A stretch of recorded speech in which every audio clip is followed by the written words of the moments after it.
Hello, everybody. Welcome back to Theta Ministries and Podcast.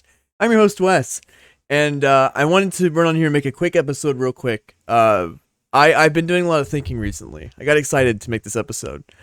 I know I said I was going to start doing Mormonism videos. I've been doing a lot of research on Mormonism, but I wanted to make a quick little comment for apologists. I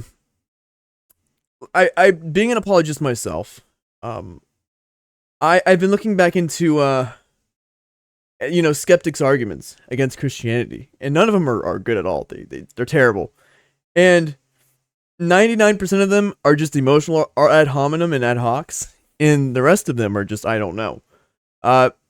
Can we just straight up say bluntly against skeptic apologetics, your arguments are bad, because just saying I don't know and just saying, well, I don't like this is not an argument. It shows even more the flaw in the worldview of just saying, well, I don't know. I can't prove it, but I don't know. And I don't like it. And I don't like hell. And I don't like God. And so forth, whatever. Let's just be honest with those arguments and debates with those people. In love, we should call that stupidity out immediately the moment it comes out of an atheist's mouth.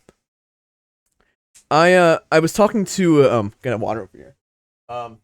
I got a water. I had a debate with a Buddhist the other day about knowledge, and I think I don't know if I've coined this. This is what I call the ultimate no argument, which no atheist will ever want to admit is the flaw in their entire argument. But I've sort of coined this term, I think, myself. I've never heard it from anybody else, so it's a presuppositional type of argument, which I think destroys atheism, especially. It's called the ultimate no objection to atheism. And basically it goes like this. If someone says, I don't know, you ask them, do you know that? They usually say, no, they don't know. And then you ask them again, well, do you know that you don't know? And they'll have to say, well, no, again, I don't know if I don't know. And I'll say, well, do you know that you don't know that you don't know? So again, this turns back to an ultimate knowledge claim that they're making. Although they say they don't make a knowledge claim, they are making a knowledge claim inevitably at some step of their argument. So just let's stop respecting the arguments for atheism because they're not good. They're really bland. It's just a bunch of I don't know and emotional ad homs. It's what pulled me out of atheism. Ad hominem truly is the gap. Ad hominem is where you fill the gap where there is an argumentation for an argument. I say, let's talk about the actual evidence for atheism, which is nothing. There's literally no arguments for atheism, and we just can't skip over that.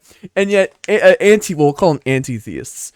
Anti-theists' best arguments were, I don't know, but I don't like him, and yada yada yada. The Bible's stupid. Yeah, fairy tale, sky daddy, sky wizard. And so that's their only arguments that they have. And saying they don't like it, rather than the evidence leads there. I've never heard an argument that's not been refuted yet from Christianity to atheism or anti-theism, whatever you want to call it. Sorry, I'm really excited to make this podcast. I just thought about this just now. We should really stop respecting the arguments from atheism because they're never actually arguments. They're emotional ad hocs and they are question beggars, such as especially the moral argument. When we ask them to define, for example, what is good, they just say, well, it's good because it's good. That's begging the question of what good actually means. You can't read it. That's a circular argument. Just saying, it's the same thing that T-Jump said to Jay Dyer in a debate a little bit ago. And T-Jump, the atheist, goes, Jay Dyer says, well, how do you know reality is true? And T-Jump goes, reality is reality. And I wanted to rip my eyes out from how stupid of an argument that was. And so I'm thinking we should really emphasize the clarity of our arguments and the vagueness of their arguments and why their arguments are usually circular in nature. Hence the utilizing laws of logic, which they're not justified in using them to begin with. Morality, objective morality, reality even existing to begin with, the mind to comprehend reality. Again, this is something atheism can't justify within itself. Or agnosticism. It can't. And so I want to just make this quick little message because atheism is just completely bland. It's not an argument for anything. It won't. The arguments are just ad hom emotionalisms. I don't like God. Okay, monkey brain, since you believe that you came from monkeys. And there are believers who, unfortunately, I hold to theistic evolution. That's not scriptural. It's not in the Bible.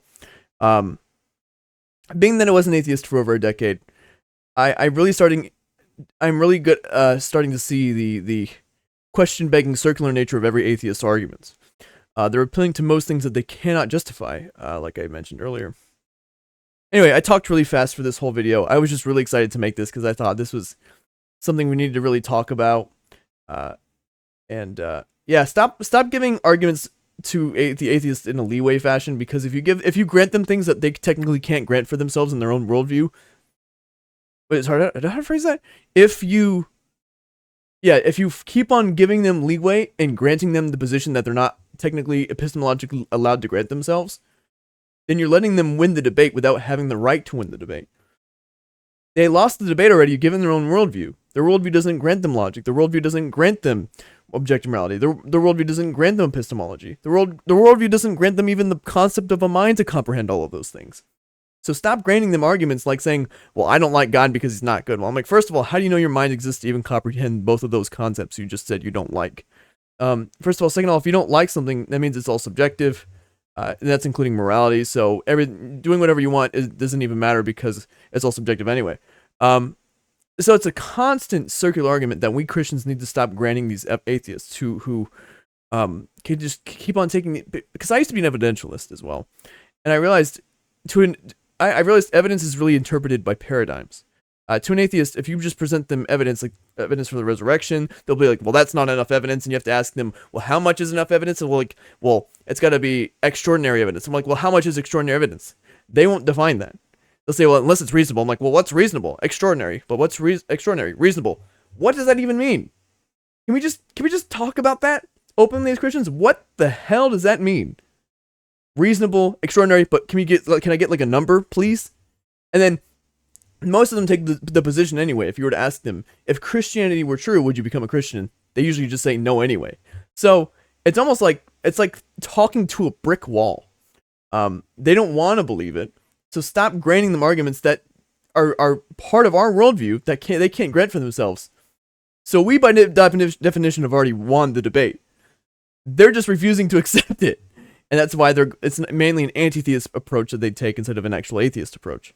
They're saying, I don't like God, he's evil, Bible's stupid, Bible's evil, yada, yada, yada, that kind of stuff. And so it's just so hilarious. It's so hilarious that I'm seeing Christian apologists, my fellow brothers, who are just giving them leeway to grant themselves logic and rationality. They can't. You're letting them win the debate, and they're not allowed to. By definition, they can't.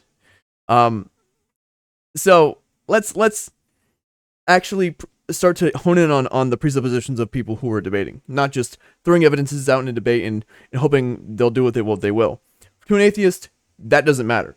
That's why they keep on making vague slogans like extraordinary claims require extraordinary evidence. They can't even define that. They won't. And that's why I'm coming out here publicly on this stream. Well, it's a video right now. To say, stop giving atheists arguments that they're not justified in using to begin with.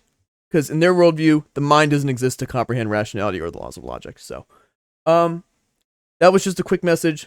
Love you all. I will see you later, and peace out.